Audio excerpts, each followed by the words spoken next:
Hey everyone, welcome to Wazesha Wednesday. Not like us, not like us. So it's been a couple of days since the Super Bowl, and everyone's like, "Wow, this not like us." This halftime show was memorable, right? For some people, it was wow, it sucked. Where was the entertainment value? I was looking for usher, dancers, nini nini. Whereas others are like, man, that was the most memorable thing ever on the positive side. Like, it's a revolution, it's a movement. Why didn't you understand what he was trying to say? So, you know, thought I'd talk about it today, just briefly, because I'm kind of struggling the same way. I'm trying to figure out, okay, like, what is this all about? So I'm gonna lean into some of the stuff that we've talked about in the past on Wazesha, and I'm sort of gonna give you my thoughts about it. And yeah, so first, let me talk. I'm gonna quote someone, Angela Kasupunjoki, who's in Atlanta. So she posted this on Facebook. Then I'll kind of let you know my thoughts. She said, "I rarely post on Facebook cause just know. But yesterday I went to a Super Bowl party where the crowd was a mix of Kenyans and African Americans. It was really interesting to see how the Americans in the room both recognized the symbolism in Kendrick Lamar's halftime show and just knew the songs and enjoyed the performance itself, versus how Kenyans were just sitting there watching with little to no expression or understanding of the magnitude of what was going on the screen. What was even further disappointing, but honestly not shocking at all, was seeing Africans, older ones, my mom's age, discuss how they didn't like the show or it was boring.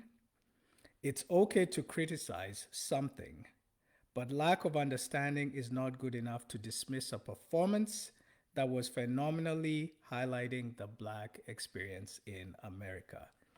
It is clear that a lot of African American history and symbolism goes over a lot of people's heads. While that may sound harsh, it's just simple truth because it's not just the elders who are missing the point upon further research. But I'm here to bring awareness and call you guys in, not out. It's important to understand what happened on the biggest night of the year for television in America. Please research and educate yourselves rather than prematurely concluding that the show sucks. I went ahead and did the research for you this time and will post the breakdown of the show as explained by different content creators on TikTok. By the way, happy Black History Month. So that was a post done.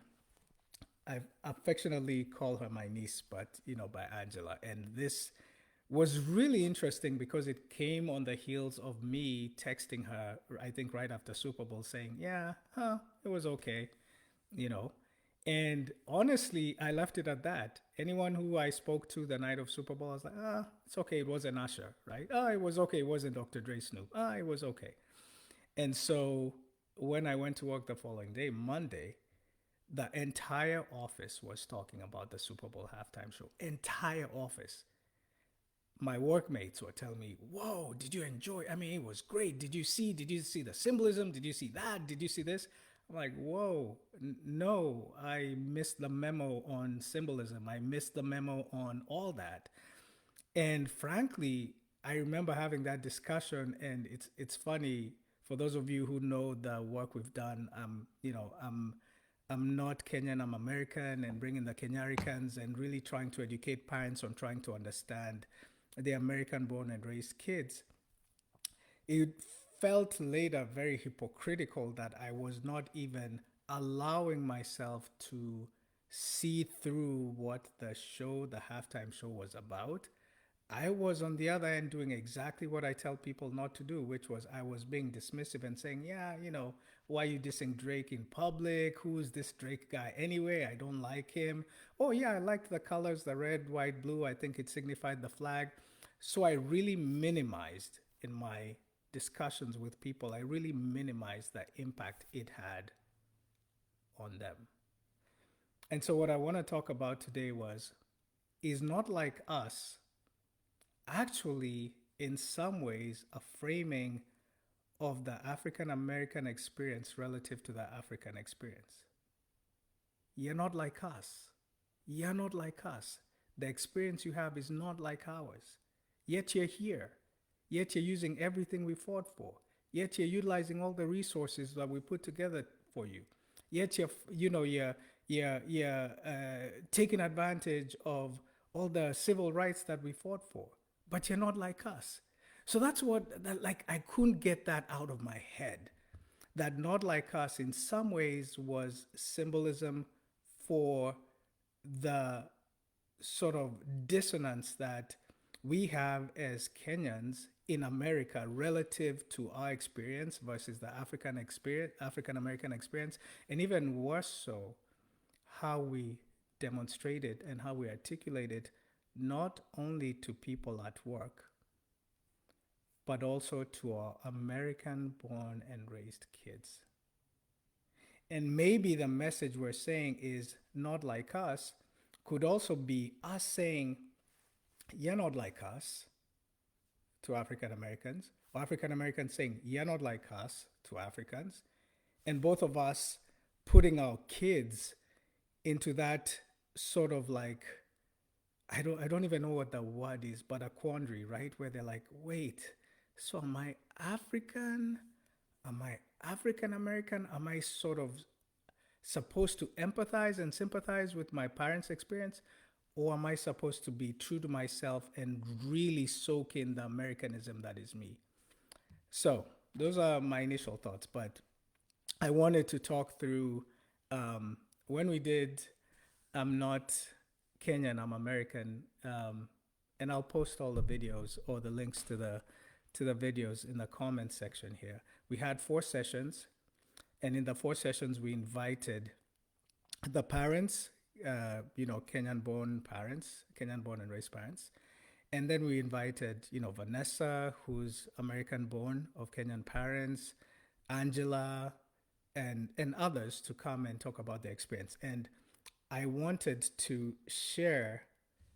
It's really crazy, right? Like we talked about this. I did not forget about the experience that we had with Zesha, but I'd forgotten like the words that we spoke and the commitments we made last year. It was last year around this time. So, one of the things that came up, and this was a message from our American born or raised kids, was, and it was echoed by the parents, we need to allow ourselves to grow. We need to allow ourselves to grow. We cannot change the past and how we grew up, but we need to give ourselves permission for new beginnings. We need to allow ourselves to grow. We cannot change the past and how we grew up, but we need to give ourselves permission for new beginnings. Now, new beginnings could mean anything from your experience in the US, but it could also mean new beginnings in terms of understanding the experiences that African Americans have gone through, the experiences that your kids are going through, and the experiences that are being articulated by an artist like Kendrick Lamar. Another thing that stood out was our kids need to be seen, loved, hard. Our kids need to be seen, loved, heard, and understood. We need to be aware of the values and belief systems that may not apply to the world today. So just because in freaking 1974, 1987, 1995, the music was different, maybe it had a beat that was entertaining, we call it soul music, like there was, just because it was entertaining for us, doesn't mean that that value system is carried forward to our American born and raised kids. So we need to ensure that our kids are seen, loved, heard, and understood. So when they tell us that this music means something to them, something other than what we perceive it to mean to us, we need to be ready for that. We need to listen to our kids from a place of curiosity. Why did you like that music versus judgment? Why did you like, what message did it tell you? What did you think when you saw all those people bending their backs and, Kendrick was standing in the middle? What did that mean to you? What did it mean to you that Samuel L. Jackson, same name as Uncle Sam, was the one who was sort of the orator of all of it? Ask, be curious, and ask your kids from a place of curiosity, not judgment of, oh, lakini yenyewe, it wasn't entertaining. Was it really entertaining, or was it like, why didn't he do that something else? I love Joanne and Angela always say this. We need to connect before we correct. So we need to connect with our kids. We need to connect with our peers at work. We need to connect with our African American friends before we start correcting. It's so easy for us to say, yeah, but you know what? You have it now, so what's the problem? Oh, DEI has helped, so, let's get rid of it, right? Like, oh, sorry, I won't talk about that. But we need to connect before we correct. So, how do we establish connection with people at work, with our kids, with our nieces, with our nephews, with KenyaRicans? Connect with them before starting to correct their interpretation of the entertainment value of the Super Bowl halftime show.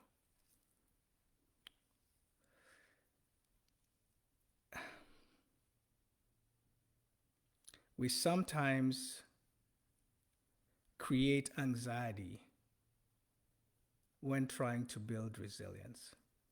So imagine the situation where a kid, after watching the Super Bowl halftime show, is really, motivated to move forward with the revolution, whatever that means in their heads. And and we're coming in from a place of judgment and not curiosity. And we're coming in and saying, well, you know what?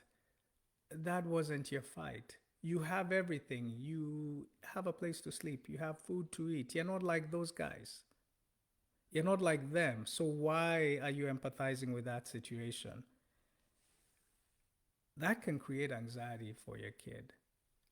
That can create anxiety for your child who sees that as you're trying to harden them for a situation that they never lived through by telling them they are better than other people. Yeah, I love this one. These kids are way smarter than we give them credit for. These kids are way smarter than we give them credit for. It may be an 11-year-old talking about what the symbolism was in that halftime show. But you, as a 50-year-old adult, like, you know what? One day you'll grow up and know that that was nonsense. No, give them credit because you have not had the lived experience that they have. So they're much smarter than you when it comes to a lot of these experiences. Not to say you're not smart when it comes to life experiences, but I'm just saying you have to give them credit for being smart.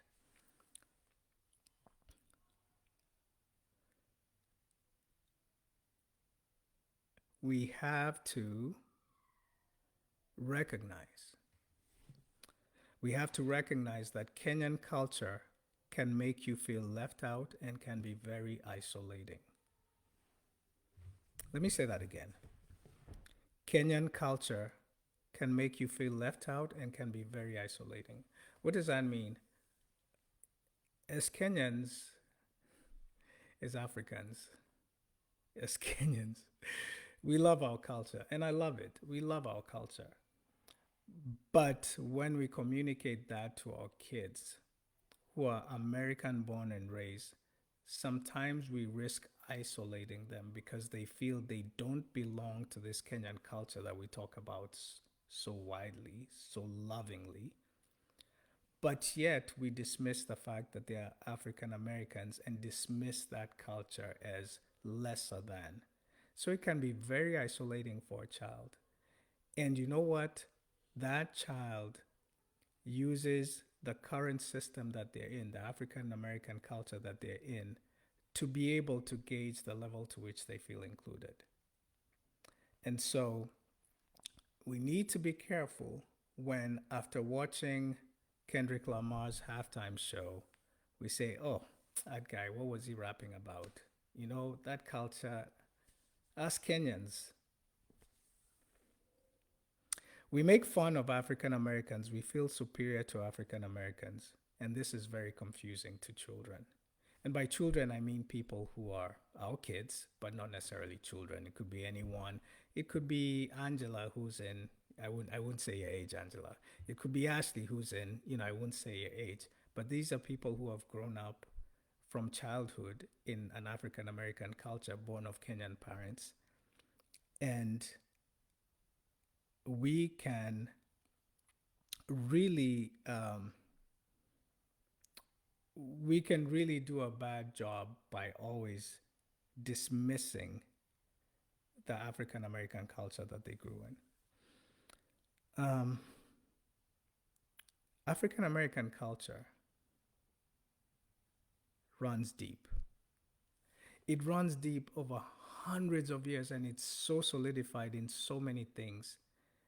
And in this case, in the art. And I wouldn't even call it music, I'll just call it in the art.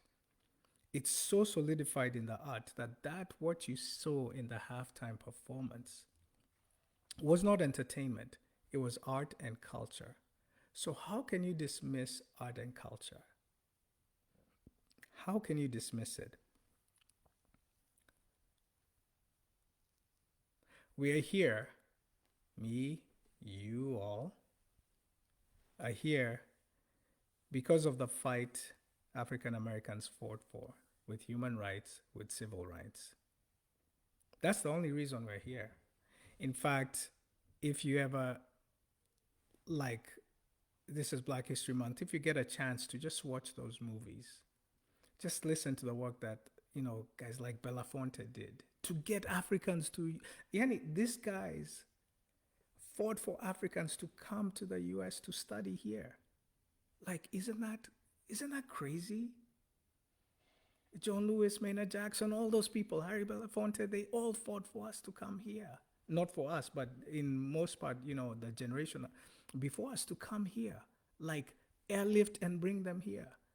Your President Obama was a result of the African American fight to get Africans here. And so his father came here, and suddenly we have a Black president, and we can only claim him to be African when it suits us, but not African American.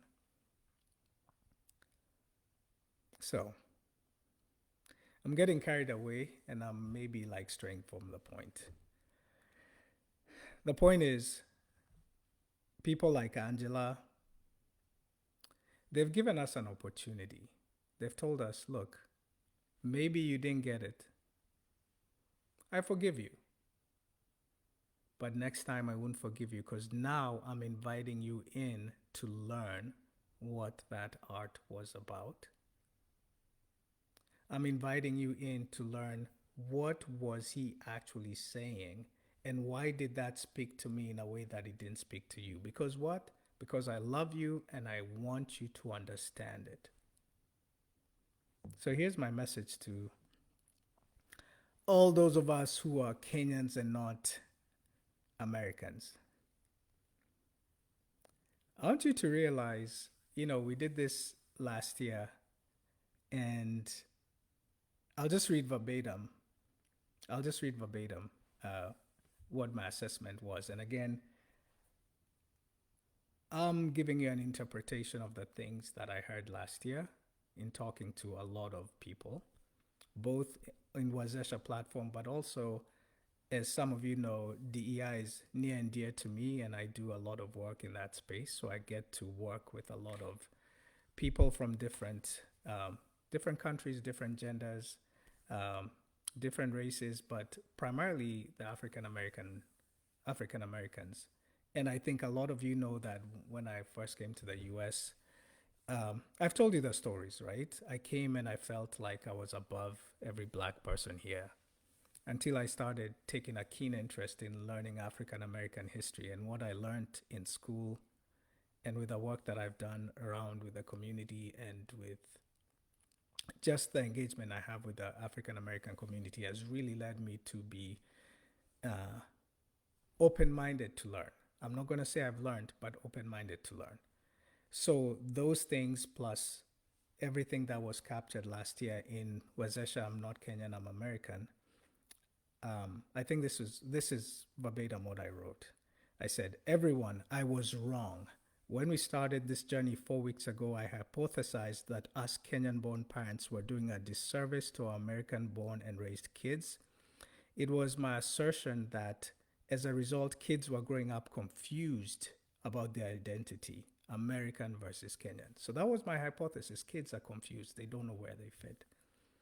What have I learned? Well, besides the day to day guidance we all need as parents on how to best build solid relationships with our kids, integrating Kenyanism into their life is not only a good thing, but a necessary thing. It may feel isolating to our kids at times, but in the long run, it results in outcomes such as feelings of inclusion, community, and belonging. As Vanessa quoted, to be fair, all children wrangle with the disparities in their and their parents' worldviews in regards to age. Every generation feels their parents just don't understand them, but children of immigrants deal with a generational and a cultural gap. And this gap is exacerbated. Hey, I don't even know what word I use there. By distance and time, immigrant parents may have a more conservative view of their culture than the people currently living in their country of origin do. If they came 30 years ago, then the culture is 30 years old. Boom. Do you know what that means? That means that even us here in the US, us who frowned at that performance, the kids of our friends in Kenya probably understood it more than their parents there and more than us. Okay? Um, and then I wrote some other stuff. But how do I want to conclude this? I want to conclude this by saying this. One, Angela, I sent you a text saying that was a poor performance from an entertainment value. I am sorry. All those friends that I said, oh, I wish this had been Usher or Dr. Dre or Snoop, I'm sorry. Why? Because I didn't allow myself the grace and opportunity to learn what this was about. And as much as I've preached it, I did not practice what I preach in terms of sitting back and saying, until I can figure out why everyone was so fascinated by this performance, let me reserve judgment. And so that's what I want us to think about at the end of today's Wezesha Wednesday is, as Kenyans, as Africans, born and raised in a country far away from where we are today, trying to hold on to our culture, trying to pass that culture and what we learned growing up to our kids, I want to acknowledge it's extremely difficult. But I want you to consider this. How much more difficult is it for your child, your KenyaRican, who's trying to balance the expectations of the African parents, the pressure of the African American brothers and sisters, the isolation that they feel when African Americans call them Oreos and us Africans call them Akatas, and they are like in this world trying to maneuver and trying to figure things out. Then they watch Kendrick Lamar and somehow they get this enthusiasm about who they are as a person and how they need to view the world. And everything about the world starts making sense because they are able to understand and hear through the music that Kendrick put out for them. And then we come in and we suppress it. I'm guilty of that. And all I want you guys to do, those who are guilty of that, in the comment section, just say, I'm guilty. I'm guilty. Now, for those of you who said, if you didn't understand it, then it wasn't meant for you, please give us grace. Give us grace. Just explain to us, just like Angela did. Angela just stated what was factual about what she observed with the Kenyan people and the African American people she tabled what she observed, and then she said, "You know what? Instead of out, I'm gonna bring you in, and here's some videos that can explain why this was so important to us." So she's given us an out, she's given us an opportunity, she's given us a grace. Maybe you want to take it, maybe you don't. It's up to you. I'm not I'm not going to try and convince you otherwise. All I can tell you is my life and my relationship with my kids, my friends, the community that I actively work in and work has been greatly elevated by learning the African American experience, being empathetic to that experience and being curious and non-judgmental of that experience. Kenya is in my DNA. It's never going to go away. It's never going to go away. But my opportunity for growth is in learning about the culture that I've been in for 30 years and that my kids will be in for the next XX number of years, and to be able to embrace it. So K. Dot, Kendrick Lamar, I did a dance for you. I didn't know the lyrics, so obviously forgive me, but the next time it's gonna be me and you on that stage. And wishful thinking.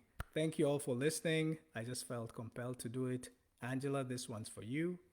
And this was for anyone else who may have felt the same way that I felt. Forgive yourself, give yourself grace, and figure out how to learn some more.